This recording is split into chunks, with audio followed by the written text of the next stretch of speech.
नमस्कार दोस्तों। आज के इस विश्लेषण में हम इतिहास की एक ऐसी शख्सियत को समझने की कोशिश करेंगे जिस पर आज तक बहस होती है। आपने शायद सुना हो कि डायरेक्टर रिडली स्कॉट की एक नई फिल्म आ रही है जिसमें ख्वाकीन फीनिक्स नेपोलियन बोनापार्ट का किरदार निभा रहे हैं। इस आने वाली फिल्म ने एक बार फिर से उस पुरानी ऐतिहासिक बहस को हवा दे दी है कि आखिर नेपोलियन की असली विरासत थी क्या। तो घूम फिर कर सबसे बड़ा सवाल यही सामने आता है, क्या सेना का ये मशहूर कमांडर वाकई जनता का मुख्तादाता था जिसने लोगों को राजशाही की जंजीरों से आज़ाद किया, या फिर वो बस सत्ता का भूखा एक तनाशाह था जिसकी वजह से दुनिया भर में लाखों लोगों को अपनी जान गंवानी पड़ी। आइए इन स्रोतों के जरिए सच्चाई की तह तक जाते हैं। आज हम इस पूरी कहानी को इन 6 मुख्य पड़ावों में समझेंगे। कॉर्सिका का एक बाहरी व्यक्ति, उनकी सैन्य सफलताएं, प्रचार प्रसार यानी प्रचार की ताकत, उनकी सत्ता की भूख, उनके लाए गए सुधार और आखिर में उनका पतन। तो चलिए बिना देरी किए शुरू करते हैं। पहला हिस्सा, कॉर्सिका का एक बाहरी व्यक्ति। कहानी शुरू होती है 1769 में, जब नेपोलियन का जन्म कॉर्सिका नाम के एक छोटे से द्वीप पर हुआ।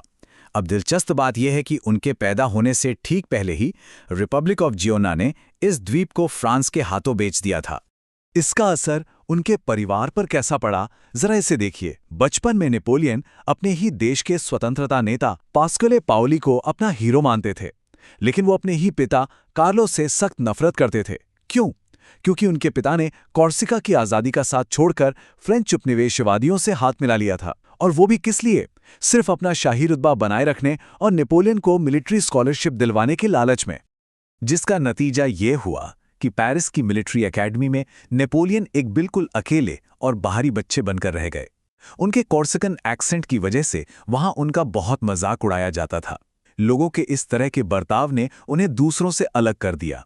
वो अकेले बैठकर रूसो जैसे ज्ञानोदय यानी एनलाइटमेंट विचारकों को पढ़ते, जूलियस सीजर जैसों को अपना आदर्श मानते और हर वक्त बस एक आज़ाद कॉर्सिका के सपने बुनते रहते थे। अब आते हैं दूसरे हिस्से पर, सैन्य सफलताएं और मिस्र यानी इजिप्ट के रहस्य। फ्रांसीसी क्रांति के दौरान जब उसी हीरो पाउली ने नेपोलियन के परिवार को कॉर्सिका से निकाल बाहर कर दिया, तो नेपोलियन के पास कोई चारा नहीं बचा। उन्होंने लेफ्ट विंग जैकोबिन्स के साथ हाथ मिला लिया और यहीं से सेना में उनकी तरक्की का रॉकेट जैसे उड़ना शुरू हुआ।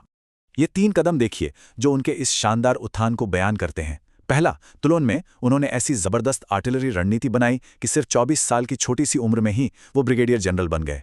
फिर पेरिस में हुए एक विद्रोह को उन्होंने सिर्फ 2 घंटे में कुचल के रख दिया, जबकि उनके मुकाबले दुश्मन 6 गुना ज्यादा थे। और उसके बाद तो आर्मी ऑफ इटली का नेतृत्व करते हुए कड़े अनुशासन और अचानक हमलों के दम पर उन्होंने कई बड़ी जीतें हासिल की। इसके बाद 1798 में उन्होंने मिस्र यानी इजिप्ट की तरफ रुख किया। उनका इरादा ब्रिटिश लोगों का भारत आने का रास्ता रोकना और टीपू सुल्तान की मदद करना था। अगर सैन्य नजरिए से देखें तो ये एक पूरी तरह से विफल अभियान था। ब्रिटिश नेवी ने उन्हें बैटल ऑफ द नाइल में बुरी तरह हरा दिया, लेकिन वैज्ञानिक रूप से ये एक बड़ी जीत साबित हुई, क्योंकि इसी दौरान रोजेटा स्टोन जैसी ऐतिहासिक खोज हुई जिसने आगे चलकर प्राचीन मिस्र की लिपि का रहस्य पूरी दुनिया के सामने खोला। तीसरा हिस्सा, प्रोपेगेंडा की ताकत। अब एक ऐसी बात जो सच में किसी को भी हैरान कर दे। मिस्र में अपनी हारी हुई सेना को अपने हाल पर छोड़कर भागने के बावजूद जब नेपोलियन फ्रांस वापस लौटे तो उनका स्वागत एक महान विजेता की तरह किया गया। अब आप सोचेंगे कि ऐसा कैसे हो सकता है? इसका जवाब छिपा है उनकी इमेज बिल्डिंग टैक्टिक्स में। वो सच में अपने जमाने के एक पीआर मास्टरमाइंड थे। उन्होंने फ्रांस के सभी 6 अखबारों पर पूरा कंट्रोल कर लिया, खुद को ज्ञान और प्रगति के रक्षक के रूप में पेश किया। उन्होंने बचपन की झूठी कहानियां छपवाईं, युद्ध की रिपोर्ट्स बदली और यहां तक कि ऐसी शानदार पेंटिंग्स बनवाई जिसमें उन्हें जीसस क्राइस्ट की तरह बीमारों को ठीक करते हुए दिखाया गया। ये पूरी तरह से अपनी इमेज को कंट्रोल करने का खेल था। उनकी इस प्रोपेगेंडा मशीन का सबसे शानदार और शायद मजाकिया उदाहरण ये देखिए। एक तरफ वो मशहूर मिथक वाली पेंटिंग है जिसमें वो अलेक्जेंडर द ग्रेट की तरह एक बेहद शानदार घोड़े पर बैठकर गर्व से एल्प्स पहाड़ पार कर रहे हैं, और दूसरी तरफ है असली सच जिसमें वो एक किसान की मदद से एक खच्चर यानी म्यूल पर बैठकर वो रास्ता पार कर रहे थे। कितना जमीन आसमान का फर्क है ना? चौथा हिस्सा, सत्ता की भूख। अब यहीं से उनकी राजनीतिक महत्वाकांक्षा एक नया मोड़ लेती है। 1799 आते आते उन्होंने एक तख्ता पलट यानी कू को अंजाम दिया। वहां की भ्रष्ट सरकार को निकाल बाहर किया और खुद को फ्रांस का फर्स्ट कॉन्सुल घोषित कर दिया। और उसके बाद जो हुआ उस पे तो शायद कोई विश्वास ही ना करे। 1900 में नए संविधान को मंजूरी देने के लिए एक जनमत संग्रह यानी रेफरेंडम करवाया गया और उनके भाई ने आधिकारिक नतीजा क्या सुनाया?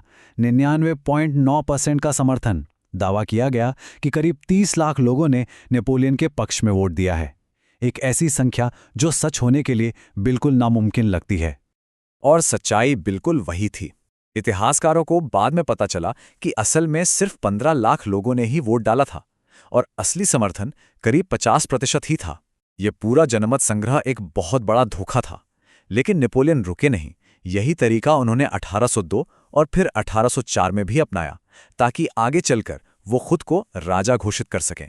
उन्होंने खुद एक बार कहा था, सत्ता मेरी प्रेमिका है। मैंने इस पर जीत हासिल करने के लिए इतनी कड़ी मेहनत की है कि मैं किसी को इसे मुझसे छीनने नहीं दूंगा। ये कोट सीधे तौर पर बताता है कि उन्हें अपनी सत्ता और तानाशाही की भूख पर बिल्कुल भी पछतावा नहीं था। इसी भूख की वजह से उन्होंने खुलेआम भाई भतीजावाद किया और अपने ही भाइयों को स्पेन, वेस्टफेलिया और हॉलैंड के सिंहासन पर बिठा दिया। 5वां हिस्सा, सुधार और कानून। लेकिन ठहरिए, हम इस विश्लेषण को पूरी तरह संतुलित रखेंगे। हम ये नहीं कह सकते कि नेपोलियन सिर्फ एक निकम्मा तानाशाह थे। घरेलू मामलों में उनकी विरासत बेहद जटिल है। वो एक बहुत ही प्रभावी और शातिर प्रशासक थे जिन्होंने कई बड़े बदलाव किए। उनके शासन को आप विरोधाभासों का एक गुच्छा समझ लीजिए। एक तरफ देखें तो उन्होंने नेपोलियनिक कोड लागू किया, सामंतवाद यानी फ्यूडलिज्म का अंत किया, बैंक ऑफ फ्रांस की स्थापना की और एक आधुनिक टैक्स सिस्टम बनाया। लेकिन ठीक दूसरी तरफ उन्होंने उस गुलामी प्रथा को वापस लागू कर दिया जिसे क्रांति ने खत्म किया था। डिवोर्स कानून बदलकर महिलाओं के अधिकारों को बुरी तरह कुचल दिया, सेंसरशिप लगाई और विरोधियों को देश निकलवा दिया। प्रगति और पिछड़ेपन का कैसा अजीब मिश्रण था उनका शासन। और इसी बदलते हुए रूप ने उनके समकालीन लोगों को भी उनके खिलाफ कर दिया। जैसे महान संगीतकार बेथोवन को ही ले लीजिए। शुरू में बेथोवन उन्हें एक हीरो मानते थे जिसने राजशाही को उखाड़ फेंका था। उन्होंने तो अपनी एक मशहूर सिम्फनी भी उन्हें समर्पित की थी। लेकिन जब नेपोलियन ने सत्ता के लालच में खुद को ही सम्राट घोषित कर दिया तो बेथोवन ने गुस्से में आकर अपना वो समर्पण वापस ले लिया। उन्हें समझ आ गया था कि नेपोलियन भी बस सत्ता के नशे में चूर एक आम इंसान ही है। 6वां हिस्सा, अंत पतन। अब आते हैं इस कहानी के आखिरी पड़ाव पर। नेपोलियन का बुरा वक्त तब शुरू हुआ जब उन्होंने ब्रिटेन को घेरने के लिए एक आर्थिक नाकेबंदी शुरू की, जिसे कॉन्टिनेंटल सिस्टम कहा गया। जब रूस ने इसे मानने से साफ इनकार कर दिया तो यही नेपोलियन की सबसे बड़ी भूल साबित हुई। इसके बाद तो जैसे ताश के पत्तों की तरह सब ढहने लगा। 1812 में जलते हुए मॉस्को से उनकी भूखी और थकी हुई सेना का वो दर्दनाक पीछे हटना, फिर 1813 की बैटल ऑफ लाइप्जिग में हार और 1814 में एल्बा द्वीप पर उनका पहला निर्वासन। हालांकि वो 3 महीने के लिए वापस जरूर आए, जिसे द 100 डेज कहा जाता है, लेकिन 1815 में वॉटरलू की जंग ने उनका खेल हमेशा के लिए खत्म कर दिया। आखिरकार 1821 में सेंट हेलेना द्वीप की अकेलेपन भरी कैद में ही उन्होंने अपना दम तोड़ दिया। तो आखिर में स्रोतों से जुड़े सारे तथ्य आपके सामने हैं। एक तरफ उनका वो बेहद शानदार प्रशासनिक दिमाग और नए कानून हैं, और दूसरी तरफ उनकी वो तानाशाही और युद्ध की हवस है जिसने लाखों मासूम जिंदगियां निगल ली। तो सब देखने और सुनने के बाद आज का सबसे बड़ा सवाल यही रह जाता है, इतिहास आखिर उन्हें कैसे याद रखेगा? क्या वो वाकई एक नायक थे या फिर एक खलनायक? फैसला आप खुद कीजिए।